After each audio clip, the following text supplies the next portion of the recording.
Flightglobal have been among the select few to be allowed on board one of the two flight test A350s that's here at the Singapore Airshow as the flight test programme builds towards certification and entry into service with Qatar Airways at the end of the year.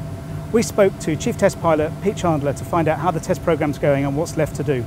We've brought this airplane, it's MSN3, so that it's actually the second airplane to fly. We've brought it now on effectively the first commercial visit, so we've been concentrating very much on purely the flight test program up until now, but obviously at a certain point it's important to start showing the airplane, to show it to customers and to bring it to air shows. And so it was decided that Singapore would be the first one, and we took the opportunity of coming via Doha because Qatar are the launch customer. To spend a few days there. We did integrate some flight tests there, some warm weather tests, and we are doing a bit of testing here as a sort of ride along.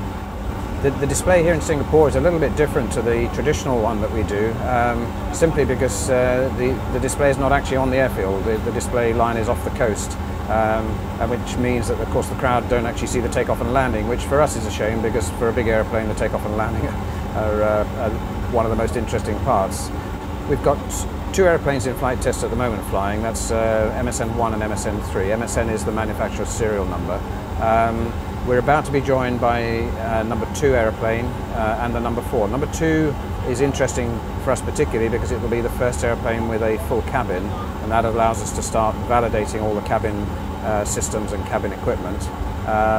4 is another one with sort of light instrumentation, not as much as we've got on this, but it will add to the performance and the systems testing. And then 5, which is the last airplane in the flight test program, probably around May that will join us, will have the definitive cabin, and that's the one we'll use for the route proving, which is the final tick in the box, if you like, for certification.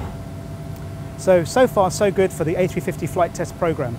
If all goes well, Qatar Airways will be flying fare-paying passengers on the aircraft by the end of the year. Max Kingsley Jones, Flightglobal, Singapore Airshow.